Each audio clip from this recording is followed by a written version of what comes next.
Faleminderit juve.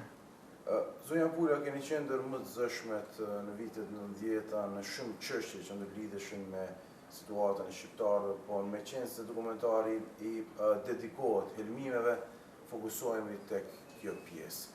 A mund të lutem fillimisht të kemi një pasqyrë të përgjithshëm se cila ishte qasja juaj karshi këtyre zhvillimeve, pra helmimit të nxënësve në shkolla shqiptare? Unë kam qenë tërë kohën e angazhuar, do më thanë pasi që ka filluar helmimi i nxënësve tonë, kam qenë e angazhuar në përcjellje të vazhdueshme të helmuarve. Jam përpjekur të bëj vizitat të tyre në shtëpi. Jam përpjekur të bëj aq sa kam patur mundësi sensibilizimin e opinionit ndërkombëtar, politik dhe publik lidhur me procesin e helmimit. Jam përpjekur të bëj sensibilizimin e shumë shkencëtarëve, toksikologëve dhe autoriteteve tjera të fushës lidhur me procesin e helmimeve. Unë kam shkruar edhe një libër për helmimet dhe këtë libër që e keni këtu përpara, më duhet të them që motivi im i vetëm për të shkruar këtë libër ka qenë sintetizimi i materialit faktik lidhur me procesin e helmimeve të vitit 90 të fëmijëve tanë, me qëllim të krijimit të kushteve për ngritjen e një padije ndërkombëtare kundër Serbisë, domethënë lidhur me helmimin monstruoz të fëmijëve tonë. Unë e di që është vonë, përpjekja jonë që në të 90-tat të bëjmë një padi ndërkombëtare kundër shtetit të Serbisë për helmimet barbare ndaj fëmijëve tonë ishte e pasuksesshme. Kam qenë personalisht e angazhuar rreth përgatitjes së padisë ndërkombëtare në atë kohë, por ajo ishte e pasuksesshme. Megjithatë më mirë vonë se kurrë, sepse krimi nuk vjetërohet. Ngritja e kësaj padije, edhe nëse do të dështonte, ajo megjithatë do ta kishte një vlerë të vet të pakontestueshme, sepse ajo do të nxirrte nga pluhuri i harresës jo vetëm helmimet si akt barbar i pushtetit kriminal të Serbisë, por do të krijonte mundësi që të ngritej padia për gjenocid që Serbia ka bërë ndaj popullit shqiptar gjatë luftës. Unë jam përpjekur që të mbledh gjithë provat dhe gjithë dokumentet e nevojshme për të dëshmuar helmimin e mbi 7.000 nxënësve shqiptar në Kosovë dhe atë ja kam arritur, i kam përmbledhur gjithë dokumentacionin, gjithë provat, gjithë dëshmit.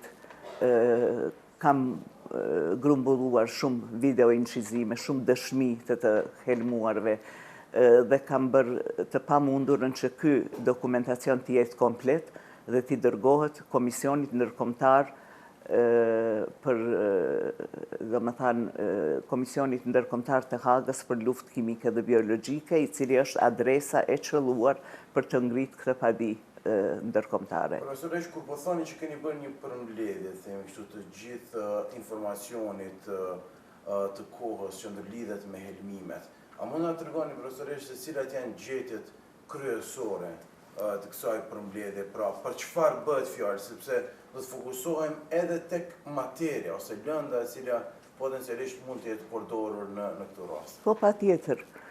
Unë do doja fillimisht t'i them disa fjalë lidhur me provat dhe dëshmit që vërtetojnë se në Kosovë ka ndodhur helmimet. Fillimisht deshta të them këtë se mund të shtrohet pyetja se cili është qëllimi i Serbisë, domethënë i cili e motivoi atë që të bëj helmimet e mbi 7.000 fëmijëve shqiptar në Kosovë. Në kohën kur tensionet ndëretnike në Jugosllavi kishin arritur kulmin dhe kur pritej zhbërja e Jugosllavisë, Serbia ishte interesuar jo vetëm që të merrte në kontroll të plot Kosovën, ajo edhe e mori në kontroll të plot Kosovën me helmimet e vitit, e mori në kontroll të plot Kosovën, domethënë me ndryshimet kushtetuese të vitit 89, ndërsa një kontroll i plot i Serbisë mbi Kosovën u mor do me thënë, pas helmimeve të vitit 90. Ajo, përveç kësaj, ishte interesuar që të përshkallëzon të konfliktin, që të përshkallëzon të atë dhe eventualisht të nxitste një kryengritje të armatosur, sepse një numër shumë i madh i republikave ishin të gatshme për secesion. Asaj i interesonte që në Kosovë të bëhej një kryengritje armatosur dhe që përgjigja e saj e tmerrshme t'u jepte leksion gjithë republikave tjera të cilat ishin gati për secesion. Dhe ajo e mendoi që helmimi i fëmijëve ishte, domethënë, një akt i cili edhe mund të nxiste një konflikt armatosur në Kosovë. Lidhur me provat dhe dëshmit që ju i kërkoni, unë do thoja këte ka shumë prova dhe dokumente të cilat e vërtetojnë helmimin e fëmijëve tanë në Kosovë. Fillimisht, para se të ndodhte helmimi, ndodhi ndarja mbi baza etnike e nxënësve në shkolla, pra segregacioni i shkollave. Pastaj ndodhi përjashtimi i policëve shqiptar nga puna. Mostrat e para të cilat u dërguan jashtë Kosovës në Ljubljanë i mori doktor Bernard Benedetti dhe ai arriti në konkluzionin pas analizave të këtyre mostrave se është bërë një helmim i ngjashëm me helmimin që është bërë tek nxënës në Çeçeni. Mostrat e dyta, të cilat i mori po ashtu doktor Bernard Benedetti, përfunduan në shërbimin sekret jugoslav. Domethënë ato u vëdhen nga hoteli dhe nuk u panë më. Serbia thonte se është vepër i skenim i helmimit masiv, helmim absurd një nacional, së është neuroz kolektive, së është induksion psikik kolektiv, së është reakcion psikogen i induktuar, i shkaktuar nga friga, së është aktrib i aktorëve të Kanës, së është vepër e irredentës dhe irredentizmit dhe separatizmit shqiptar e kështu me radhë. Më duhet të them që mjekët dhe shkencëtarët menjëherë konstatuan se është përdorur një organofosfat, se materia kimike e cila është përdorur është një organofosfat i cili është përdorur edhe kundër kurdëve në Turqi në vitin 1990. Me 24 mars, Sekretariati Federativ i Shëndetësisë, domethënë Ministria Federative e Shëndetësisë, doli me deklaratën e saj se është në pyetje, domethënë pas analizave që janë bërë në VMA, në Akademinë Mjekësore Ushtarake në Beograd, se analizat toksikologjike sipas tyre nuk tregojnë, domethënë, përbërjen e helmeve organofosforike, karbamateve dhe përbërjeve tjera që ndikojnë në kolinesteraz, që absolutisht nuk përkon me të vërtetën. Analizat që ata bën janë bërë për 5 ditë, ndërsa në bazë të toksikologëve të njohur, siç është toksikologu i njohur Barend Cohen, analizat toksikologjike duhet të bëhen të paktën për 6 javë. Domethënë kjo është koha minimale e cila duhet të respektohet për të arritur në rezultate domethënë të kredibile, në rezultate që kanë një kredibilitet në saktësinë e tyre. Më duhet të vazhdoj, domethënë, edhe më tej, se manifestimet e jashtme makroskopike ishin fytyra të skuqura, skuqja e konjuktivit, takikardi, humbje e vetdijes, vështirësi në frymarrje, domethënë një shfaqje totale e shtangjeve që paraqitej të helmuarit tonë. Domethënë këto manifestimet e jashtme makroskopike, simptomatologjia dhe pasqyra klinike ishin këto. Dhe ato përputhen në plotësi, në plotni, domethënë me manifestimet e jashtme makroskopike dhe identifikimin që u bën, domethënë literatura profesionale helmimit me helmeve nervore kimike. Është domethënë literaturë, është libri i profesorit Jović, Kako preživjeti hemijski rat, i cili përshkruan cilat janë ato manifestimet jashtme makroskopike, simptomatologji dhe pasqyrë klinike që e përsjell helmimin me helme nervore luftarake. Dhe këto që u paraqiten të fëmijët tonë, simptomet që u paraqiten të fëmijët tonë, janë plotësisht të ngjashme, mos me thanë plotësisht të njëjta, me pasqyrën e simptomave që Dr. Jović e përshkruan në literaturën profesionale dhe që të njëjtën e kanë identifikuar mjekët tanë, një komision i mjekëve tanë, ku ishte Izedin Osmani, Orhan Kubati, ishin 3 mjekë sërbë të cilët e nënshkruan atë raport me atë simptomatologji, por më vonë, nga presioni politik, ata hoqën dorë ka kjo simptomatologji dhe praktikisht e trajtuan këte si akt separatist dhe irredentist i irredentës shqiptare. Profesoresh, ka dhe disa interpretime të disa toksikologëve që kanë bërë themi kështu një analizë më shumë themi kështu vizuale, duke parë simptomën dhe gjithë sjelljen e pacientëve, cilët nuk përjashtojnë përdorimin e gazit sarin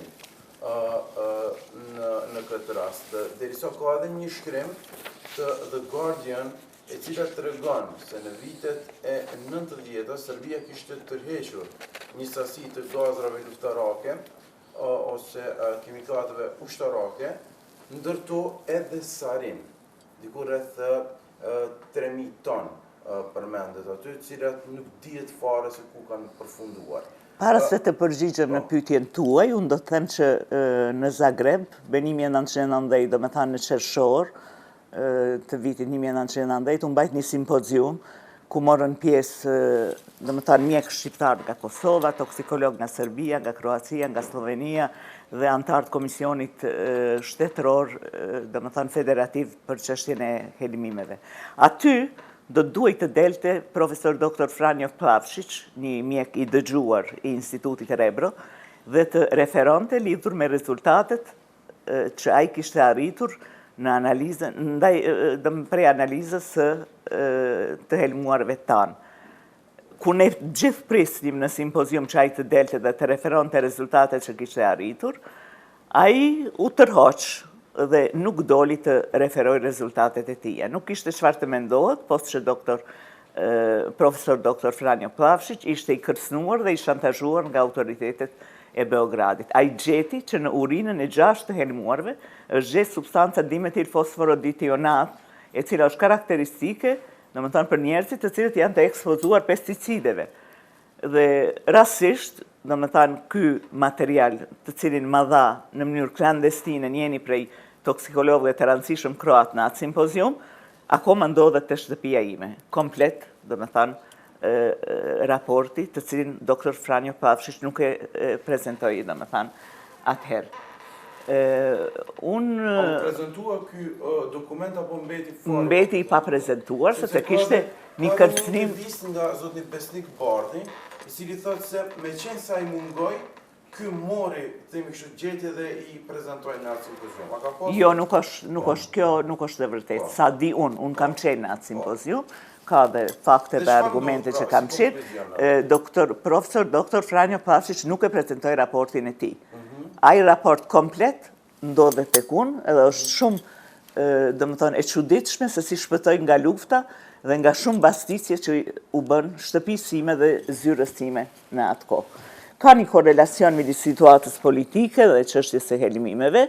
Helmimet do të përdoreshin, domethënë, natyrisht për të arritur një kontroll të plotë të Serbisë mbi Kosovën, që edhe u arrit. Ka një interakcion, domethënë, midis çështjes së helmimeve dhe vetë situatës politike natyrisht.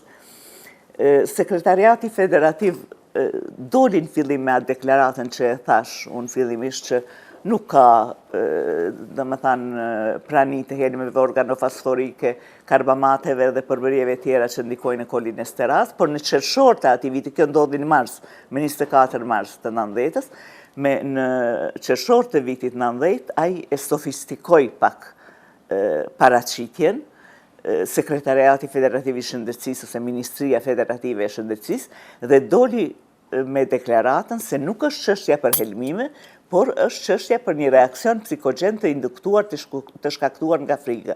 E avancoj, si të them, deklaratën e tij, tash hoqi dorë prej induksionit, hoqi dorë prej induksionit psikik kolektiv, hoqi dorë nga aktrimi, hoqi dorë nga helmimi absurd një nacional, hoqi dorë nga lëvizjet e separatistëve dhe irredentistëve shqiptar, dhe tani kaloj në një fazë më të avancuar ku këtë, pra çështjen e helmimit, e trajtonte si reakcion psikogjen i induktuar, i shkaktuar nga friga. Është e turpshme se si një institucion prestigjioz jugoslav, i bazuar, do më thanë, në gjetjet e VMA-s, ose Akademisë Mjekësore Ushtarake të Beogradit, i cili është një institucion shumë prestigjioz, i lejoj vetës që të baltoc reputacionin e tij, duke dalë me konstatimet cilat fare nuk kanë të bëjnë me shkencën mjekësore. Unë dua të them edhe diçka që është shumë e rëndësishme, do më thanë këto janë gjetje mjekësore të cilat dua t'i tekstoj patjetër në këtë prezantim, se është vrejtur, mjekët do më thanë shqiptar dhe ndërkombëtar, kanë vrejtur se ka poliformi të simptomave. Kur ka poliformi të simptomave, kjo tregon nga ana mjekësore se nuk është përdorur një helm, por janë përdorur më shumë helme. Dhe kjo si duket është të vërtet. Nuk është përdorur vetëm helmi sarin, por është përdorur edhe helmi tabun. Pastaj, vrehet nga analizat mjekësore të mjekëve ndërkombëtar dhe disa mjekëve shqiptar se midriaza është e rritur. Kur midriaza është e rritur, kjo është e vërtet që midriaza është e rritur, dhe mjekët sërbë janë përpjekur që këtë ta shpjegojnë me faktin që midriaza rritet për shkak të gjendjeve psikoreaktive. Por për shkak të gjendjeve psikoreaktive, midriaza rritet, por ulet me njëherë. Por kur janë helmet në pyetje, midriaza rritet dhe nuk ka rënje të saj, nuk ka zvoglim të saj, dhe kjo është rasti me të helmuarit tanë. Pastaj, transaminaza është rritur. Ky është një indikator biokimik i cili tregon se është në pyetje helmimi. Pastaj ka një hipokalcemi, do të thonë ka një ulje të nivelit të kalciumit në gjak. Kjo është e vërtet. Ka një hipokalcemi dhe mjekët sërbë janë përpjek të manipulojnë dhe të thonë se kjo hipokalcemi vjen për shkak se ndodh hiperventilimi për shkak të gjendjes paniku. Për shkak të gjendjes panikut, hiperventilimi ndodh për shkak të gjendjes panikut. Por ky hiperventilim për shkak të gjendjes panikut e zvoglon vetëm kalciumi ionik, ndërsa te ne ka qenë i zvogluar kalciumi total. Kur zvoglohet kalciumi total, kjo tregon vetëm për helmim. Domethënë, dhe ajo që është kryesore, ndryshimi dhe rënja e aktivitetit të kolinesterazit. Kolinesteraza është një enzim e cila ka për detyrë që ta zbërthej acetilholinën, që është neurotransmiter, në holin dhe në acid acetik. Kolinesteraza, do më thanë vrehet se ka rënje të aktivitetit kolinesterazës. Acetilholina grumbullohet në mbaresat nervore. Acetilholina e ka për detyrë që atë holinesterazë, do më thanë holinesteraza e ka për detyrë, që atë acetilholin të zbërthej në holin dhe në acid acetik. Por kur helmi futet në organizëm, helmi e blokon kolinesterazën, që është enzim, dhe kolinesteraza nuk mundet me kry funksionin e vetë me zbërthy acetilholinën. Do më thanë, kur futet helmi në organizëm, ajo blokon kolinesterazën, kur blokohet kolinesteraza, ajo nuk mundet me zbërthy acetilholinën, kur nuk zbërthejet acetilholina, ajo nxit në trupin e njeriut, në organizmin e njeriut shtangje të fuqishme.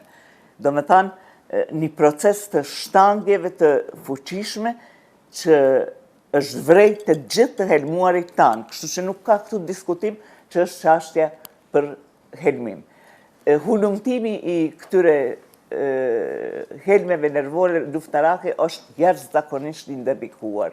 Edhe shkencëtari sërb Momçilo Mokranjac në vitin 1973 thotë që edhe kur rezultatet e hulumtimeve toksikologjike të helmeve nervore luftarake janë negative, toksikologu i ndërgjegjshëm nuk guxon të thojë që aty helmim nuk pati, sepse vetë procesi i hulumtimit të helmeve nervore kimike është jashtëzakonisht i vështirë dhe kërkon një kohë të jashtëzakonshme për të hulumtuar dhe është i ndërlikuar jashtëzakonisht. Qysh në luftën e parë botnore kanë qenë të njoftura mbi 5.000 helme nervore luftarake, ndërsa në kohën kur është bërë helmimi i fëmijëve tonë kanë qenë të njohura 90.000 helme nervore luftarake. E dihet që për çdo ditë sintetizohen helme nervore luftarake të rrezikshme e më të rrezikshme. As me instrumentet kryesore që ne i përdorim në kimi, me kromatografët, NMR-in, spektrofotometrin, që janë instrumentet më të sofistikuara për hulumtimin e helmeve nervore luftarake, nuk mund të identifikohen më shumë se 200 helme. Numri i helmeve që kanë qenë të njohur të kohën tonë, kur ka ndodhur helmimi, ka qenë 90.000. Kështu që kjo tregon që është e pamundur që të arrihet në një rezultat të saktë dhe që është shumë i vogël numri i helmeve që mund të identifikohen. Për të identifikuar helmi, duhet njihet grupi i komponimit dhe duhet njihen karakteristikat fiziko-kimike të grupit. Kjo që është shumë me rëndësi që dua ta them, që në Beograd, në VMA, janë bërë vetëm analizat e gjakut dhe të urinës, dhe jo analizat e thojve dhe flokëve, ku helmi mund të identifikohet edhe mund grumbullohet edhe identifikohet aty. Pastaj, analizat e gjakut të thuaj se nuk kanë kurfar vlere, sepse helmi strategjik kimik e përdor gjakun vetëm si bartës deri te qendrat e fshehta drejt trunit. Domethënë ne mund t'i bëjmë analizat e gjakut dhe të urinës ashtu siç i kanë bërë në VMA, por nga kjo asgjë nuk mund të vërtetojmë, sepse helmi strategjik kimik e përdor gjakun vetëm si bartës, si qarkullues drejt trunit, kështu që ai paraqiten në gjak gjurmët e helmit ose jo, kjo nuk ka fare rëndësi. Kjo është analizë në cilën është thirrë VMA-ja si institucion prestigjioz, domethënë jugoslav. Bjorn Elkvist, antar i Federatës Ndërkombëtare të Helsinkit dhe Kuvendit Parlamentar të Këshillit të Evropës, e ka thënë hapur, megjithëse pushteti në Beograd thotë se nuk ka helmime, ne, pra Liga ose organizata e tij, qëndrojmë në pozicion se helmimet kanë ndodhur dhe se në Kosovë ka pasur helmime. Doktori francez, antari mjekëve të botës, doktor Bernard Benedetti, i cili është marrë shumë me çështjet e helmimeve, ka thënë po ashtu, ka deklaruar agjencisë bullgare BTA në Bullgari, që analizat që ai ka bërë në laboratoret më prestigjioze të Francës e pranojnë që janë në pyetje këto molekulat kloroorganike të helmit lindan. Profesori i njohur, toksikologu i njohur Hendrix, antar i drejtues i projektit UNIDO, e ka thënë të njëjtën, është në pyetje helmi lindan. Dr. Hendrix është marrë shumë me çështjen e helmimeve. Dhe në pyetjen tonë se cilat dëshmi duhet t'i dërgohen Komisionit Ndërkombëtar të Hagës për luftë kimike dhe biologjike, ai thotë se duhet t'i dërgohen analizat e Dr. Graves, i cili është ardhur në përfundim se është në pyetje helmi starin. Dhe po ashtu edhe në Zagreb, aty ku ka punu profesor Dr. Franjo Plavšić, analizat kanë treguar se është në pyetje helmi sarin, domethënë gazi helmus sarin, i cili është vërtetu. Po ashtu, ish kryetari i Jugosllavisë, Stipe Mesić, ka deklaruar në Politika se ushtria jugoslave këtë helm e ka marrë, domethënë në Çekoslovaki fillimisht. Dhe pastaj në bazë të një majori, në bazë të deklarimeve të një majori David Craig, po ashtu ish kryetari i Jugosllavisë Stipe Mesić ka deklaruar se ky helm, pra helmi Starin, prodhohet edhe në vetë Jugoslavinë në Potoci afër Mostarit. Kështu nuk ka asnjë diskutim këtu dhe dihet është e qartë se në Kosovë ka pasur helmime monstruoze. Në bazë të analizave që i ka bërë një numër shumë i madh i ekspertëve shqiptar dhe një numër shumë i madh i ekspertëve ndërkombëtar, domethënë këtu është e qartë se është bërë fjalë për helmin Sarin, që është kryesori, por përveç tij është përdorur edhe helmi Tabun, sepse poliformia e simptomave tregon se janë përdorur dy lloj helmi, helmi Sarin dhe helmi Tabun. Një pyetje krejt fundit, profesorish, me gjithë këto që ju i përmendet dhe themi kështu ndoshta edhe një grup i cili mund të ofrojë informacione, ruan dokumentacion lidhur me këto zhvillime. Si shpjegoni profesoresh që asnjë nga organizatat ndërkombëtare prestigjioze nuk kanë arritur, themi kështu, të akuzojnë drejt për së drejti Serbinë për helmimet në Kosovë. Çfarë ka ndodhur? Nuk kemi bërë, themi kështu, një punë për ta quar deri në fund, themi kështu, këtë hulumtim që keni bërë ju dhe shumë të tjerë, apo a mendoni se kemi hapësirë për ta finalizuar, themi kështu, që Serbia njëherë e mirë të marrë përgjegjësinë definitive edhe nga bashkia ndërkombëtare për këto helmime. Ju pyeta në këtë kontekst profesoresh sepse ka disa organizata botërore, të cilat mirën me përdorimin e helmeve kimike në vende të ndryshme, sidomos në kohë luftrave, të cilët nuk e fusin Kosovën në njëra nga vendet ku është përdorur gaz ose materie kimike ushtarake. Pra, i fundit i përdorur është Siria, në cilën është konstatuar se ishte përdorur sarini, përmendet më pas edhe disa vatra tjera të luftës, por Kosova nuk evidentohet. Kjo nuk evidentohet, Kosova nuk evidentohet dhe kjo është ekskluzivisht faji ynë. Në pyetjen tonë të një gazetari, domethënë të zërit, se si mund të bëhet riaktualizimi i çështjes së helmimeve, ai thotë se riaktualizimin e çështjes së helmimeve duhet ta bëjnë vetë shqiptarët dhe se ka mjaft prova që vërtetojnë se në Kosovë ka ndodhur helmimet. Domethënë ky është ekskluzivisht faji jon. Ne duhet të mbledhnim gjitha dokumentat tona, gjitha provat, gjitha dëshmitë, gjitha video incizimet që kemi, gjitha dëshmitë gojore të helmuarve, gjitha dëshmitë gojore të shumë të helmuarve të cilët edhe sot përballen me pasoja të pariparueshme, ti mbledhim të gjitha ato, siç i kam mbledhur unë në librin tim dhe janë të gatshme së bashku me tekstin final të aktakuzës e cila duhet t'i dërgohet Komisionit Ndërkombëtar të Hagës për luftën kimike dhe biologjike dhe t'i adresohen asaj, sepse siç e thot në intervistën e tij doktor Aubin Heindis, kjo është çështje e shqiptarëve. Nuk mund ta bëjnë ata për ne, domethënë. Sepse nuk mund ta bëjnë, këtë po ashtu e kam thënë dhe që të mos zgjatëm, e kam thënë në libër cila është arsyeja që të tjerët nuk mund ta bëjnë, domethënë këtë për ne. Të gjitha janë të gatshme, të gjitha dëshmitë janë të gatshme.